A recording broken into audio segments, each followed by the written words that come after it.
C'est une loi immuable du football moderne. Le prestige ne protège plus de la chute. Imaginez un club capable de battre les plus grands d'Europe le mardi soir en Ligue des Champions, mais incapable de gagner contre le 18e de Première Ligue le samedi. C'est le paradoxe cruel dans lequel s'est enfermé Tottenham et qui vient de coûter la tête de Thomas Frank.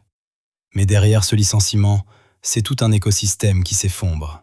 De Madrid à Manchester, de Barcelone à Paris, le trône des entraîneurs n'a jamais été aussi instable. Pourquoi Xabi Alonso refuse-t-il de prendre des vacances? Pourquoi Zidane tourne-t-il le dos au championnat le plus riche du monde pour une promesse qui n'arrivera peut-être jamais? Aujourd'hui, on ne va pas juste parler de transfert. On va disséquer l'anatomie d'une crise de leadership. On va comprendre pourquoi le métier d'entraîneur est en train de muter en une mission suicide où même les génies ne sont plus à l'abri. Prenez un café, installez-vous, on plonge dans de grands chambardements des coachs. Parlons des faits. Thomas Frank viré de Tottenham. Pour beaucoup, c'est un choc. Pour ceux qui regardent les datas, c'était une fatalité. Les Spurs sont 16e. 16e. Avec un effectif calibré pour le top 4. Le paradoxe est fascinant. En Europe, l'équipe affiche une cohérence tactique, un bloc compact, une discipline de fer. Mais dès qu'on revient aux joutes de la Première Ligue, c'est le néant.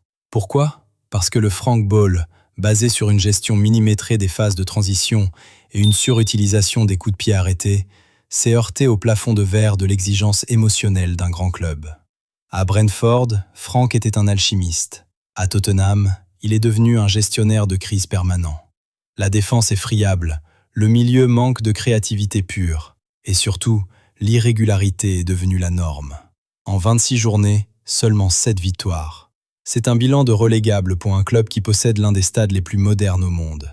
Daniel Levy a tranché. L'électrochoc est nécessaire pour éviter que le club ne sombre définitivement dans l'anonymat du milieu de tableau. C'est la fin d'une illusion, celle qu'on peut transposer un modèle Moneyball sur une institution sous haute pression sans en payer le prix fort. Pendant que Londres brûle, Barcelone tente de renaître. Hansi Flick s'est présenté en conférence de presse avant un choc contre l'Atlético de Madrid en Coupe du Roi. Et ces mots ne sont pas anodins. Il a parlé de l'héritage de Johan Cruyff. Pour un entraîneur allemand, dont la culture est ancrée dans le gegenpressing et la verticalité absolue, c'est une déclaration d'amour politique. Flick sait que pour réussir au Barça, il ne suffit pas de gagner, il faut séduire. Tactiquement, ce qu'il met en place est une hybridation fascinante. Il conserve la largeur de terrain chère aux Catalans, mais il y injecte une intensité physique qu'on n'avait plus vue depuis l'ère Luis Enrique. Face au bloc bas de l'Atlético de Simeone, Flick demande à ses joueurs d'exploiter les demi-espaces avec une rapidité d'exécution chirurgicale. Ce n'est plus du tiki-taka de possession stérile, c'est une arme de destruction massive. Il veut le contrôle, certes, mais il veut surtout le chaos chez l'adversaire. La clé, c'est la gestion des cadres. Flick a réussi à redonner confiance à un vestiaire qui semblait usé. Son message aux supporters est clair, l'unité fera la différence. Mais attention, le test face au Cholo Simeone sera le révélateur ultime.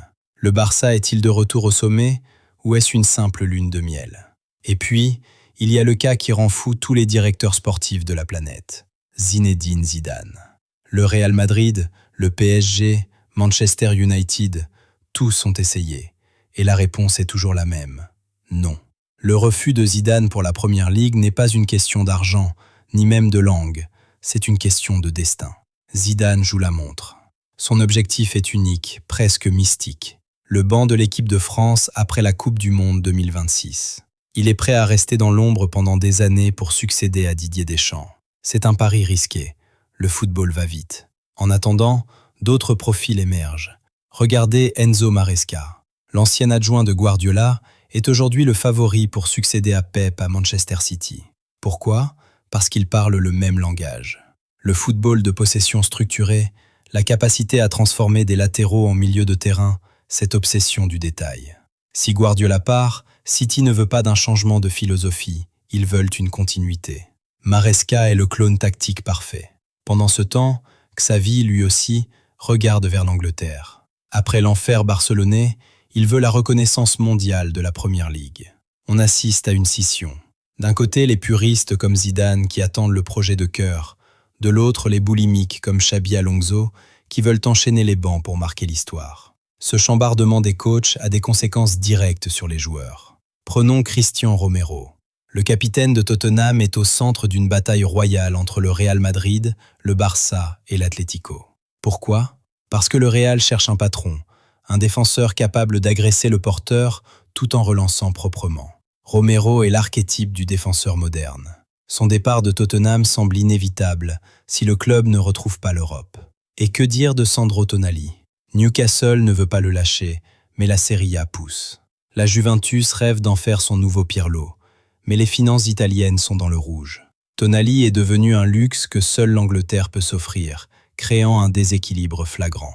On voit aussi l'émergence de talents scandinaves et africains, comme ce jeune Aboubakar Sédik Kinte, surveillé par United et Chelsea. Le recrutement ne se fait plus sur le nom, mais sur la compatibilité avec des systèmes de jeu de plus en plus complexes.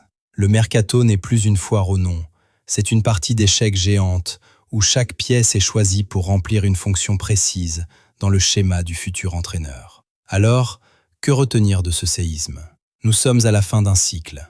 L'époque où un coach pouvait rester 10 ans dans un club est terminée. Aujourd'hui, on consomme les tacticiens comme des produits périssables. Si vous ne gagnez pas tout de suite, vous n'êtes rien.